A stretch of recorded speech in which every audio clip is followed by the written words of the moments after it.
दोस्तों नमस्कार। इस समय भारत की राजनीति एक निर्णायक मोड़ पर खड़ी है। 2024 का लोकसभा चुनाव पक्ष और विपक्ष दोनों के लिहाज से सबसे ज़्यादा महत्वपूर्ण है। 2025 में आरएसएस का 100 साल पूरा होगा और उसका ख्वाब भारत को हिंदू राष्ट्र बनाने का है।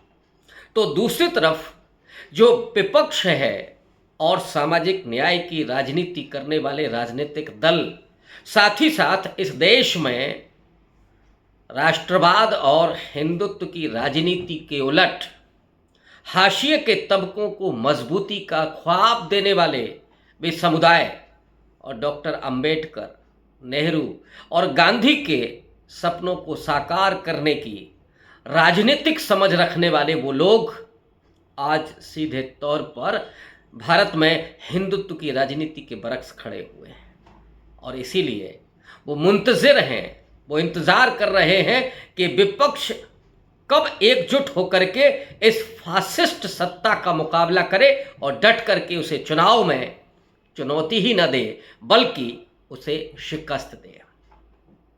सियासत एक सीधी रेखा नहीं है, इतनी सरल रेखा नहीं है और वक्त कई बार घड़ी की सुइयों को पीछे खींच करके ले जाता है। जरा याद कीजिए 2013 और 14 का साल, नरेंद्र मोदी की लोकप्रियता अपने चरम पर थी।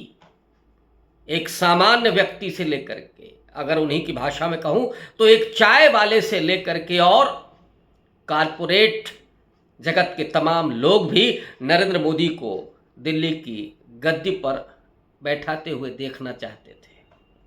वे इस देश में नई परिवर्तन की आकांक्षाओं को सजो रहे थे, लेकिन 9.5 साल के बाद जरा पीछे जाकर के देखिए और सामने देखिए तो आपको लगेगा कि जैसे घड़ी की सुइयां पीछे लौट रही है।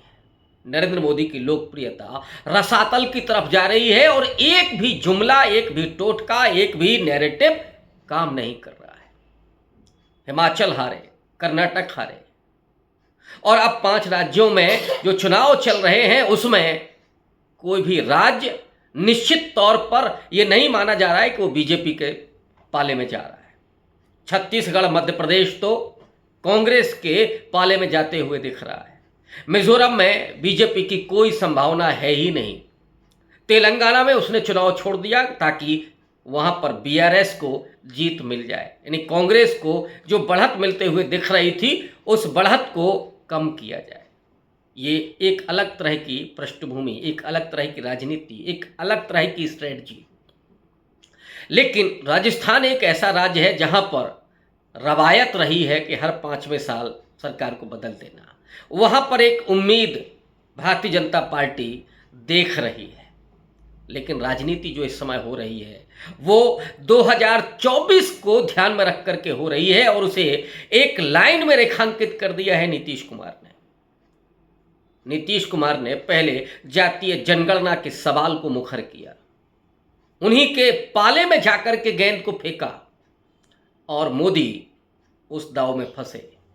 नीतीश कुमार ने जाति जनगणना का ऐलान किया, पहले बीजेपी को डिच किया, सरकार तेजस्वी के साथ मिलकर के बनाई, फिर जाति जनगणना शुरू कराई। बहुत सारी रुकावटें आईं, कोर्ट में गए लोग, लेकिन नीतीश कुमार अपने मंसूबों में कामयाब हुए। अब जाति जनगणना के आंकड़े जारी हुए। पहले जातियों की जनसंख्या वो सामने आई और अब आर्थिक सर्वेक्षण। इस आर्थिक सर्वेक्षण ने कई सारे सवाल पैदा कर दिए हैं और ये दिखा दिया है कि जो एंटी यादव सेगमेंट पैदा किया जा रहा था या अपर ओबीसी के खिलाफ जो भावनाएं पैदा की जा रही थी उनकी सच्चाई क्या है। अति पिछड़ी जातियों के पास कितनी सरकारी नौकरियां हैं, कौन ज़्यादा गरीब है और अपर कास्ट को कितनी संसाधनों पर, कितनी नौकरियों पर और कितनी संपदा पर उनका कब्जा है, कितना ज़मीनों पर कब्जा है। तो इस लड़ाई को और ज़्यादा धार दे दिया नीतीश कुमार ने। लेकिन नीतीश कुमार का दूसरा दाव जो आरक्षण को बढ़ाने का है वो ज़्यादा मारक सिद्ध होगा। नीतीश कुमार ने विधानसभा में ये प्रस्ताव रखा बाकायदा कैबिनेट के जरिए कि हम आरक्षण की सीमा को बढ़ाएं, 65% कर दें और ईडब्ल्यूएस को जोड़ करके 75% कर दें। दरअसल बिहार में कर्पूरी ठाकुर ने 1977 में सबसे पहले जो ओबीसी को आरक्षण दिया था, मंडल कमीशन के भी पहले, उसमें उन्होंने मुंगेरी लाल कमीशन को लागू किया था और 26% आरक्षण दिया था। उन 26% में से 8% अपर ओबीसी को, 12% लोअर ओबीसी को, अति पिछड़ा को, और 3% आर्थिक रूप से गरीब लोगों को, गरीब सवर्णों को, और इतना ही यानी 3% महिलाओं को। ये जो 26% आरक्षण लागू किया था मुंगेरी लाल कमीशन के आधार पर कर्पूरी ठाकुर ने, उस समय कर्पूरी ठाकुर की बड़ी आलोचना हुई थी, लेकिन आज ये माना जाता है कि कर्पूरी ठाकुर ही इस अति पिछड़े जाति को आरक्षण के एक तरह से जन्मदाता है। ओबीसी के बीच में जो विषमता है, अपर ओबीसी और लोअर ओबीसी के बीच में जो खाई है, उस खाई को उन्होंने पहली बार रेखांकित किया था और अति पिछड़ों को अलग से आरक्षण का प्रावधान किया था। हालांकि इसका विरोध इतना हुआ कि उन्होंने महिलाओं के 3% आरक्षण को और 3% इकोनॉमिक वीकनेस के आधार पर आरक्षण को वापस ले लिया था और 20% आरक्षण लागू रहा, जिसमें 8% अपर ओबीसी को और 12% लोअर ओबीसी को। इसी को नीतीश कुमार ने आगे बढ़ाया और वो 27% आरक्षण में से पिछड़ा और अति पिछड़ा के बीच में उसे विभाजित किया था, उस 27% को। लेकिन अब एक नया फॉर्मूला नीतीश कुमार दे रहे हैं, वो तब जब सुप्रीम कोर्ट ने उस सीलिंग को खुद ही ब्रेक कर दिया है 50% की। पहले मंडल आयोग की सिफारिशों के बाद जो सुप्रीम कोर्ट में सुनवाई हुई थी, उसने ये कहा था कि आरक्षण की अधिकतम सीमा 50% होगी। लेकिन जब सुप्रीम कोर्ट में ईडब्ल्यूएस के मसले पर सुनवाई करते हुए सुप्रीम कोर्ट ने 3:2 के फैसले से ईडब्ल्यूएस को जायज करार दे दिया, तब ये सीमा रेखा खुद ब खुद टूट गई। कई और प्रांतों में पहले ही आरक्षण की सीमा 70%, 75% तक है। लेकिन नीतीश कुमार ने अभी जो एक तरह से गेम खेला है, उन्होंने कहा है कि आरक्षण की सीमा को बढ़ा करके 65% कर दिया जाए और ईडब्ल्यूएस को जोड़ करके 75% कर दिया जाए। एससी को जो 16% आरक्षण था उसे 20 कर दिया जाए, एसटी को 1 की जगह 2 कर दिया जाए, ओबीसी 27% से बढ़ा करके 43% कर दिया जाए और 43% में से ओबीसी यानी अपर ओबीसी को 18% और लोअर ओबीसी को 25%, कुल मिलाकर के 65% आरक्षण कर दिया जाए। ये प्रस्ताव कैबिनेट के जरिए नीतीश कुमार पास कर चुके हैं। अब ऐसे में सवाल ये है कि नीतीश कुमार का ये जो मास्टर स्ट्रोक है, जिसके आगे बीजेपी बेदम हो चुकी है, इसका क्या जवाब होगा। ऑब्वियस है कि वो सामने है, सत्ता पक्ष में है और इस नैरेटिव के आगे जब कोई हिंदुत्व का कार्ड उसका नहीं चल रहा है। 22 जनवरी को राम मंदिर का उद्घाटन होने जा रहा है, लेकिन वो कार्ड भी जब फेल हो रहा है, नरेंद्र मोदी की लोकप्रियता तो ऑलरेडी रसातल को जा रही है, ऐसे में बीजेपी के पास विकल्प क्या है। ऐसे तो वो नैरेटिव को नहीं छोड़ सकती और हम लोग जानते हैं कि नैरेटिव पहली सीढ़ी है चुनाव में हार जीत के फैसले के लिए, माहौल बनाने के लिए। और जब नैरेटिव ओबीसी पॉलिटिक्स का हो गया है, इसको एक और शब्द में कहें तो सोशल जस्टिस की पॉलिटिक्स का हो गया है, उसमें इसका जवाब क्या होगा। नीतीश कुमार के इस मास्टर स्ट्रोक, राहुल गांधी की उस ओबीसी राजनीति का जवाब क्या होगा। इसके 2 फॉर्मूले सामने दिखाई पड़ रहे हैं। पहला तो ये है कि भारतीय जनता पार्टी रोहिणी कमीशन की रिपोर्ट को टेबल कर सकती है, उसे उसकी सिफारिशों को लागू कर सकती है। उत्तर प्रदेश में राघवेंद्र कमेटी की रिपोर्ट है, और वो राघवेंद्र कमेटी की रिपोर्ट जो ओबीसी को 3 भागों में विभाजित करती है, पिछड़ा, अति पिछड़ा और अत्यंत पिछड़ा। पिछड़े के खाते में 9% आरक्षण, अति पिछड़े के खाते में 11% आरक्षण और अत्यंत पिछड़े के हिस्से में 7% आरक्षण। यानी जो किसान जातियां हैं 9%, जो कारीगर और दस्तकार जातियां हैं 11%, और जो सेवादार जातियां हैं उनके हिस्से में 7% रिजर्वेशन। ये एक फॉर्मूला हो सकता है ओबीसी को विभाजित करने का, और यही वो मतदाता वर्ग है जो बीजेपी के पक्ष में गया था, यानी लोअर ओबीसी, अति पिछड़ा और अत्यंत पिछड़ा।